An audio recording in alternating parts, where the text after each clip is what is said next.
मैं साबरमती रिवर के सामने खड़ा हूँ। इस आश्रम ने आज से 100 साल पहले भारत में ब्रिटिश एम्पायर की जड़ों को हिला के रख दिया था। पर ऐसा एग्जैक्टली क्या हुआ था इस आश्रम में, आइए अंदर चल के जानते हैं। पर उससे पहले एक शॉर्ट हिस्ट्री लेसन। ऑक्सफैम नाम की ब्रिटिश ऑर्गेनाइजेशन ने एक रिपोर्ट में ब्रिटिश एम्पायर के बारे में बड़ा ही चौंका देने वाला खुलासा किया है। 1765 से लेकर 1900 तक यानी 20th सेंचुरी के एंड तक इन 135 सालों में ब्रिटेन ने इंडिया से आज की कीमत में पूरे 64 ट्रिलियन डॉलर्स लूटे हैं। इतना पैसा यानी अमेरिका की जीडीपी से 2 गुना। इतने पैसों से आप लंदन के रास्तों पर पैसों का कारपेट बिछा सकते हो, वो भी 4 बार।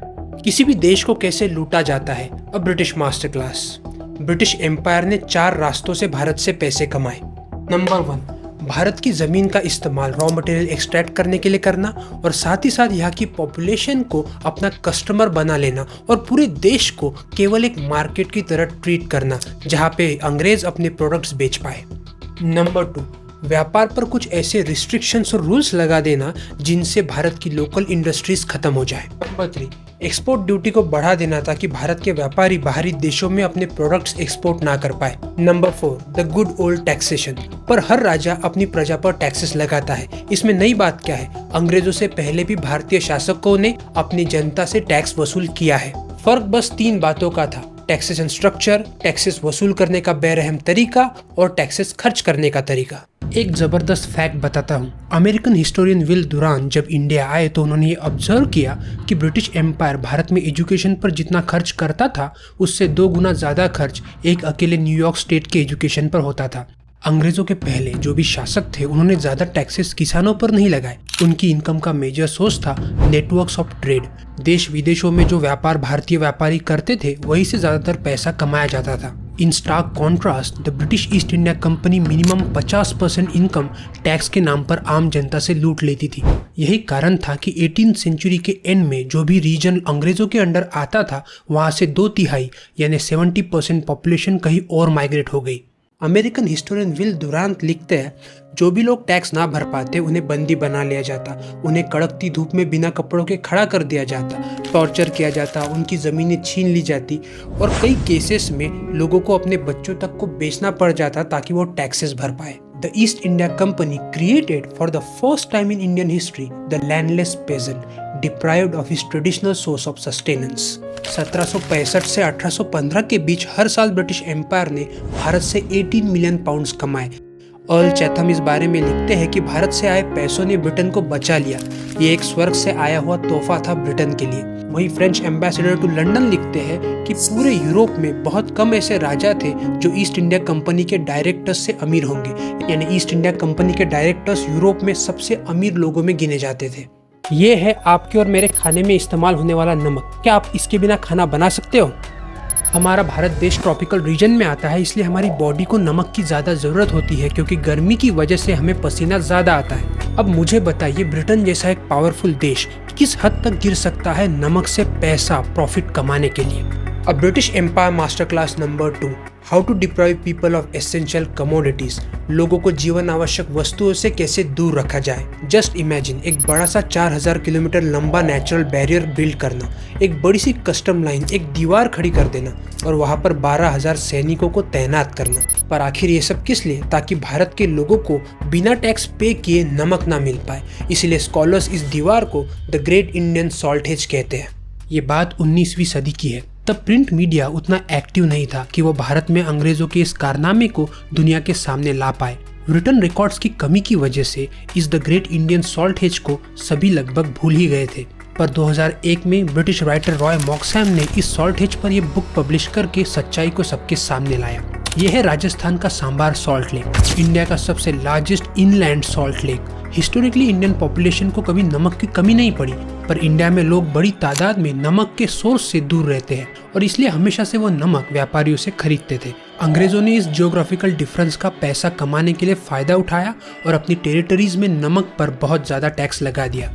इस नए बिजनेस प्लान की शुरुआत हुई भारत के लोगों पर नमक को प्रोड्यूस करने और बेचने पर बैन लगाने से। फिर सेकंड स्टेप में उन्होंने इस सॉल्टेज को बिल्ड किया ताकि लोग कम रेट में नमक की स्मगलिंग ना कर पाए राजस्थान के सांबार लेक जैसे एरियाज से। इसे बनाने के लिए अंग्रेजों ने ऐसे पेड़ों की प्रजातियों को चुना जो उनके इम्पेनिट्रेबिलिटी के लिए जाने जाते हैं, जिनमें कांटे लगे हो और जिनमें से कोई अंदर घुस ना पाए। इसकी हाइट थी 10 से 14 फीट और थिकनेस थी 6 से 12 फीट। आप इस कस्टम्स लाइन को इस मैप पे देख सकते हैं, जिसे हमने रॉय मॉक्सहैम की किताब के बेसिस पर बनाया है। ऑल थैंक्स टू हिम आज एजलिंग ओ कैरोल जैसे हार्वर्ड से पढ़े मॉडर्न आर्किटेक्ट इस टॉपिक पर रिसर्च पेपर पब्लिश कर रहे हैं। उन्होंने इस हेज का कुछ सेक्शन पाली घर में ढूंढ निकाला है। उनके रिसर्च के बारे में वो अपने ब्लॉग पर अपडेट देती रहती है। नमक की कमी की वजह से लोग बीमार हुए, कमजोर हुए और कई केसेस में मारे भी गए। जब भी अनाज की कमी के कारण भुखमरी फैलती, तब ये नमक की कमी लोगों के लिए और ज्यादा जानलेवा साबित होती। पर अंग्रेजों को क्या फर्क पड़ता है, उनको तो बस पैसा और प्रॉफिट कमाने से मतलब था। अगर आपसे कभी कोई ब्रिटिश एम्पायर की अचीवमेंट्स के बारे में पूछे तो उन्हें इस बड़ी सी पेड़ पौधों से बनी दीवार के बारे में जरूर बताना, जो लाखों लोगों के मरने का कारण बनी। 1930 में इस अन्याय के खिलाफ, सॉल्ट टैक्स के खिलाफ पहली बार किसी ने आवाज उठाई। गांधी जी के कई साथियों का मानना था कि सॉल्ट टैक्स के लिए लड़ना एक वेस्ट ऑफ टाइम था। कहाँ हम इंडिपेंडेंस की मांग कर रहे हैं और कहाँ ये salt tax. Nehru ji letter recalled, "we were bewildered and could not fit in a national struggle with salt." Gandhi ji के लिए नमक पर अंग्रेजों की मोनोपोली एक परफेक्ट एग्जाम्पल था, दुनिया को ये दिखा देने के लिए कि अंग्रेज कितनी बेरहमी से भारत में सब कुछ अपने कंट्रोल में रखना चाहते हैं। वो इस हद तक नीचे गिर गए थे कि उन्होंने खाने के नमक तक को नहीं छोड़ा। गांधी जी इस बात को भी समझते थे कि सॉल्ट टैक्स सबको नुकसान पहुंचाता है, चाहे वो अमीर हो या गरीब, हिंदू हो या मुसलमान, और उन्हें ये समझ में आ गया था कि ये इश्यू भारत में सभी को एकजुट कर सकता है। ऑन March 2 गांधी जी ने ब्रिटिश वाइसरॉय लॉर्ड अर्विन के सामने एक लेटर के माध्यम से कई डिमांड्स रखी। उनमें से सबसे जरूरी मांग थी नमक पर लगाए गए टैक्स को हटाने की। उन्होंने ये ऐलान कर दिया कि अगर उनकी मांगे पूरी नहीं हुई तो वो सत्याग्रह करेंगे। खत में उन्होंने ये भी लिखा कि अहिंसा के रास्ते पर चलकर मैं अंग्रेजों को ये दिखाना चाहता हूँ कि वो भारत में कितने अत्याचार कर रहे हैं। बट अनफॉर्चुनेटली उनके लेटर का कोई रिप्लाई नहीं आया और गांधी जी को एक्शन मोड में आना पड़ा। ये बड़ी सी 100 रूम्स की बिल्डिंग एक कम्युनिटी लिविंग स्पेस की तरह इस्तेमाल की जाती थी, जहां गांधी जी के फॉलोअर्स रहा करते थे।